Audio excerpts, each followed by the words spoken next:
Tribuners Batko HMI Maluku nilai penahanan Risman sengaja dipercepat pihak kepolisian. Ketua Umum Badan Koordinasi Batko HMI Maluku, Firdaus Arai menilai pihak kepolisian sengaja mempercepat proses hukum aktivis HMI Risman Solisa dibandingkan dengan kasus pelanggaran UU ITE yang lainnya. Hal itu disampaikan saat melakukan konferensi pers bersama tim penasehat hukum Risman Solisa, dalam hal ini Lembaga Bantuan Hukum Pemuda Muhammadiyah Maluku, di salah satu kafe Jalan Samratulangi, Sirimal, Kota Ambon, Kamis 5 Agustus 2021 sore. Are menjelaskan penangkapan Risman itu berdasar pada laporan polisi nomor LP-A-3-7-2021 Polresta Ambon Polda Maluku yang terbit tanggal 21 Juli 2021. Lalu pada 23 Juli 2021 keluar surat pemberitahuan dimulainya penyidikan.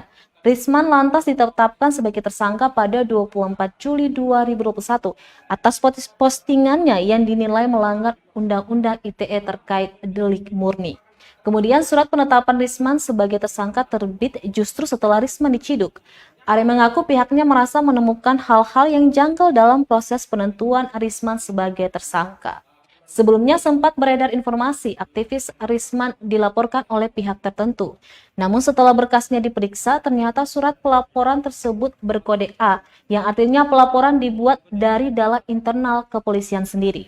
Selain itu, Ketua Tim Penasehat Hukum Aktivis Risman, Gafur Retop, juga mengaku pihaknya belum mendapatkan salinan BAP dan dipersulit untuk menemui kliennya hingga konferensi pers diadakan.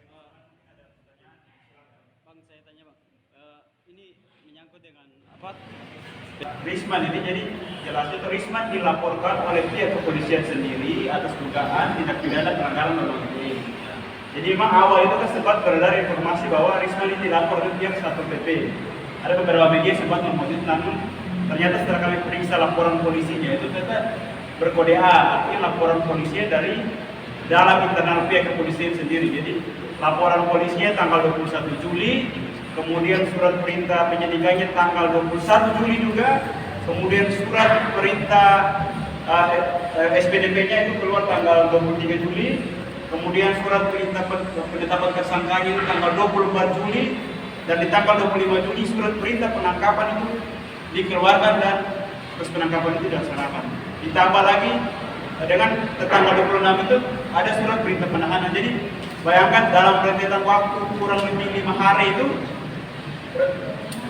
polisi terkesan sangat cepat ya mempercepat ini si Risman dibanding yang lain. Dibanding kalau kita bandingkan dengan proses penanganan hukum yang lain pelanggaran ITE, justru tidak seperti ini.